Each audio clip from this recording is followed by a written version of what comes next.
ምነው ሞቼ በተገላገልኩ። አሁን ምን የሚናፍቅ ነገር አለ? እስቲ በዓለማችን ውስጥ ምንድነው የሚናፍቀው ነገር? ምንድነው የሚያስደስተው ነገር? ዕለት ዕለት የምንሰማው የሞት ዜና ነው። የምንቆጥረው አስከሬን ነው። በርስ በርስ ጦርነት እየተጨነቅን ነው።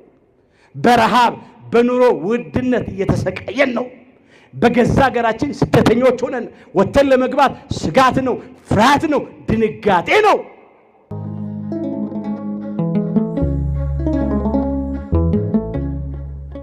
ይእዜ ትስዕሮ ለገብርከ በሰላም፣ አሁንስ ባሪያህን በሰላም ታሰናብተዋለህ። የሉቃስ ወንጌል ምዕራፍ 2 ቁጥር 29 ርዕሳችን ነው። በዚህ ርዕስ ውስጥ በመጀመሪያ አንድ ጊዜ በቁሙ ታሪኩን እንመለከታለን።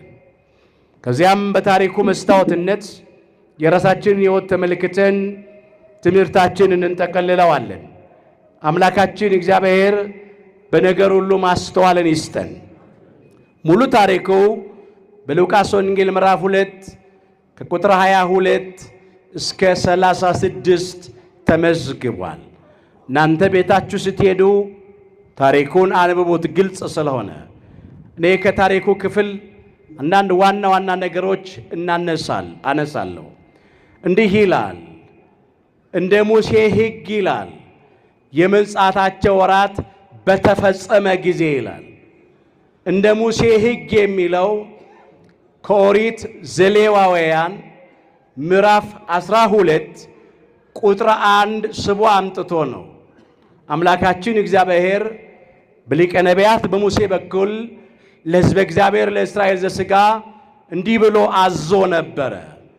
አንዲት ሴት ብትጸንስ ወንድ ልጅ ብትወልድ 7 ቀን ያህል የረከሰች ናት ይላል። እንደ ሕመሟ መርገም ወራት 33 ቀን ትቀመጥ ይላል።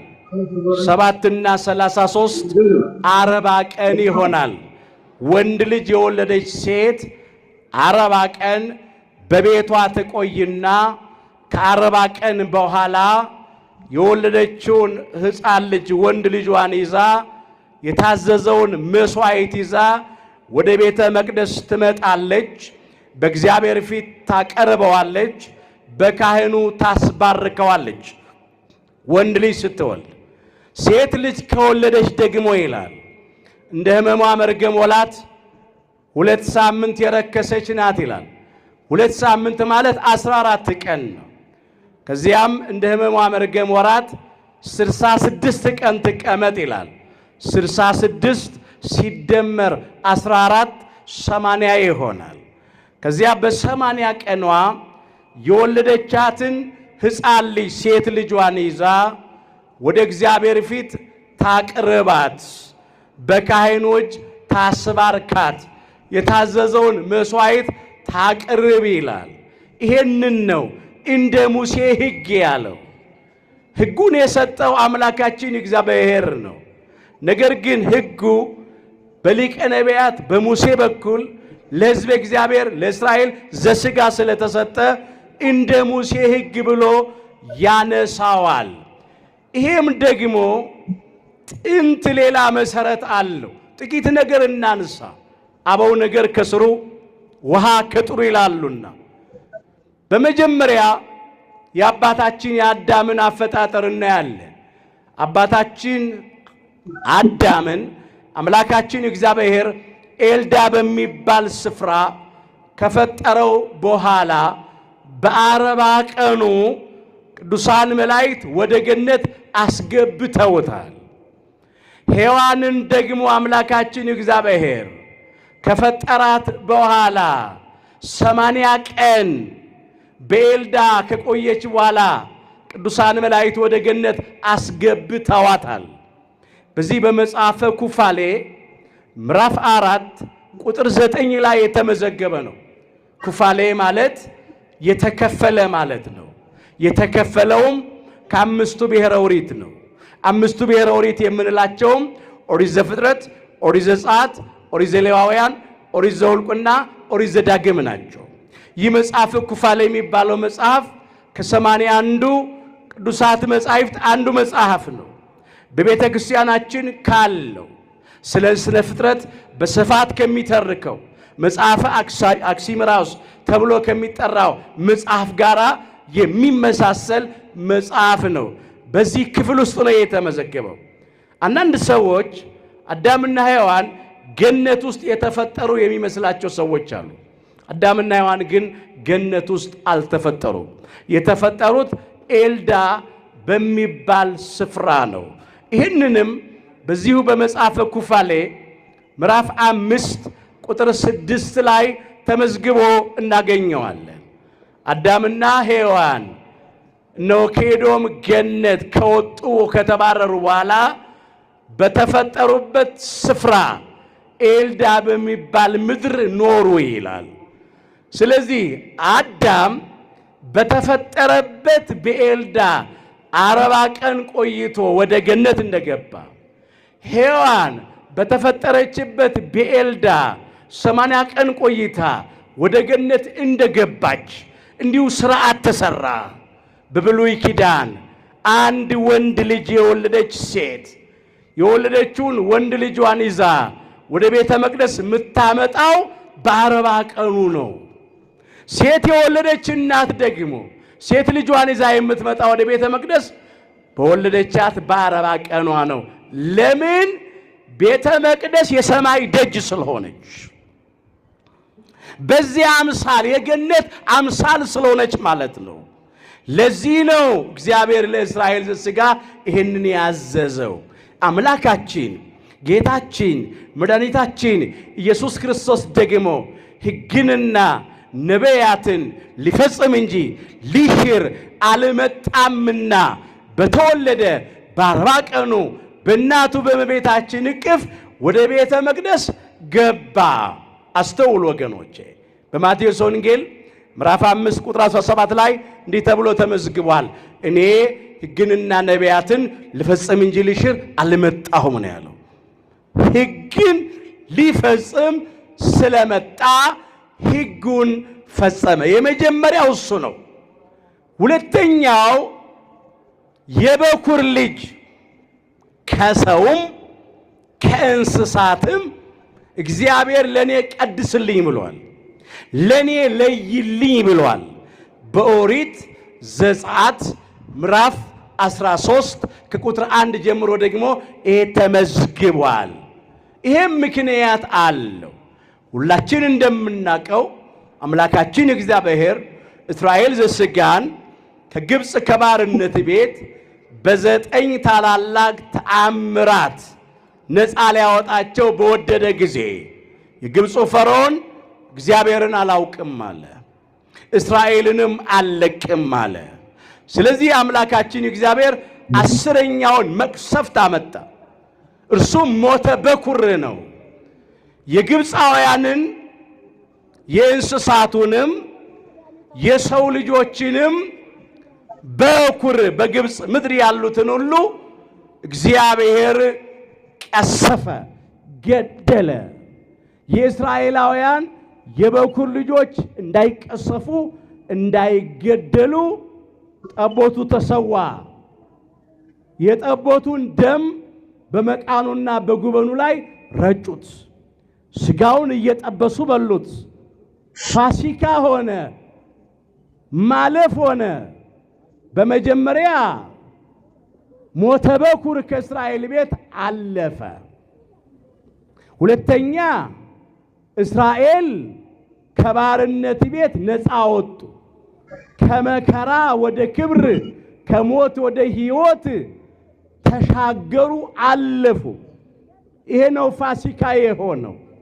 ስለዚህም እግዚአብሔር በጠቦቱ መስዋዕትነት የእስራኤላውያን የበኩር ልጆች እንዳይቀሰፉ እንዳይገደሉ ስለተቤዣቸው በኩሩን ለኔ ቀድስልኝ አለ።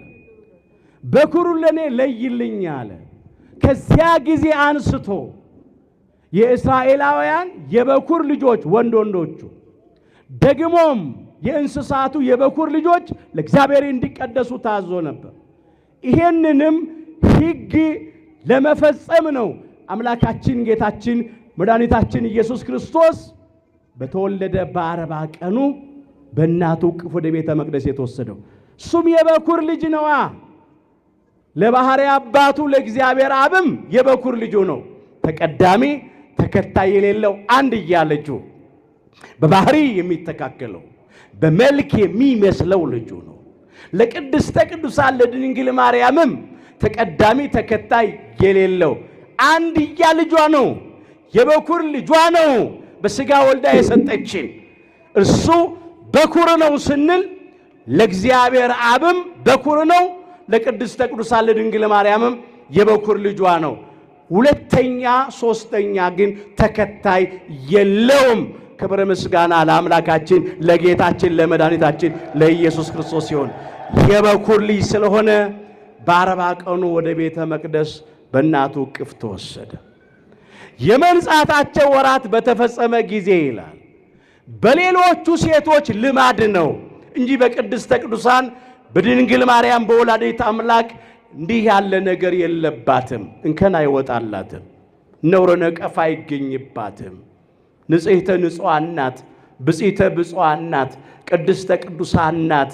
ወዳጄ ሆይ ሁለንተናሽ ውብ ነው፣ ነውርም የለብሽም ብሎ ሶሎሞን በመኃልየ ዘሰሎሞን ምዕራፍ 4 ቁጥር 7 ላይ እንዳመሰገናት ወዳጄ ቅድስተ ቅዱሳን ድንግል ማርያም ሆይ ሁለንተናሽ ውብ ነው አላት።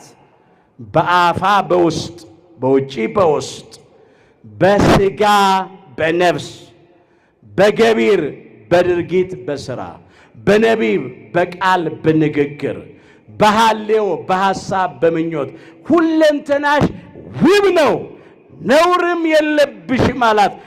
ነውር ኃጢአት የለባትም። መርገመ ሥጋ መርገመ ነፍስ የሌለባት በረከተ ሥጋ በረከተ ነፍስን እያማለደች የምታሰጠን ናትና ክብርና ውዳሴ ለቅድስተ ቅዱሳን ለድንግል ማርያም ለወላዲተ አምላክ ይሁን። የመንጻታቸው ወራት በተፈጸመ ጊዜ ሲል በሌሎቹ ሴቶች ልማድ ማምጣቱ ነው። ስለዚህ እመቤታችን ልጇ ወዳጇ መድኃኔ ዓለም ኢየሱስ ክርስቶስን በ40 ቀኑ ታቅፋው ወደ ቤተ መቅደስ ይዛው ገባች። የታዘዘውን መስዋዕት ልታቀርብ ማለት ነው። በእግዚአብሔር ፊት ልታቆመው። የሚገርም ነው። በጌታ ፊት ሊያቆሙት ይላል። እሱ እኮ ራሱ የጌቶች ጌታ ነው። የኃያላን ኃያል ነው። የአማልክት አምላክ ነው። የነገሥታት ንጉሥ ነው። በባሕርይ ሞት የሌለበት በመንግሥቱ ሽረትና እልፈት ለውጥ የሌለበት የዘላለም ንጉሥ ነው። ግን የጌቶች ጌታ ነኝና ከሕግ በላይ ሆኜ ልመላለስ አላለም። ሕግ ሰጪ ነው። ራሱ ሕግ ነው። አስቀድሞ ለአባታችን ለአዳምና ለሰው ልጆች በሙሉ ሕገ ልቡናን የሰጠ አምላካችን እግዚአብሔር ነው። በሊቀ ነቢያት በሙሴ በኩል ሕገ ኦሪትን ለእስራኤል ዘሥጋ የሰጠ አምላካችን እግዚአብሔር ነው። ደግሞ ሕገ ወንጌልን የሠራ የሰጠ ራሱ ባለቤቱ አምላካችን ጌታችን መድኃኒታችን ኢየሱስ ክርስቶስ ነው። ግን ምንም ሕግ ሰጪ ቢሆን ምንም ራሱ ሕግ ቢሆንም ከሕግ በላይ ሆኖ አልተመላለሰም። ሕጉን ፈጸመ። ሕጉን ፈጽሞ ሕግ ፈጽሙ ለማለት ለአብነትም ጭምር ነው። ሕግ ለመፈጸም ብቻ አይደለም። ከእኔ ተማሩ ስላለ በማቴዎስ ወንጌል ምዕራፍ 11 ቁጥር 29 ላይ ማለት ነው። ከሱ ከምንማራቸው ትምህርቶች መካከል አንዱ በ40 ቀን ሕጉን መፈጸሙን በእናቱ እቅፍ ወደ ቤተ መቅደስ መወሰዱን ነው። ወደ ኢየሩሳሌም ወሰዱት ይላል።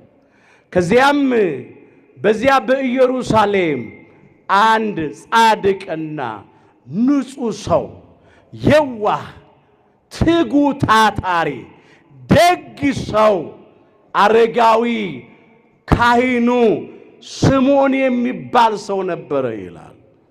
የእስራኤልንም መጽናናት ይጠባበቅ ነበር ይላል ታሪኩ። እነሆም መንፈስ ቅዱስ ያደረበት ነበር ይላል። መንፈሰ ረድኤት በጸጋ ያደረበት ሰው ነበር። እግዚአብሔርን የሚፈራ ሰው ነበር።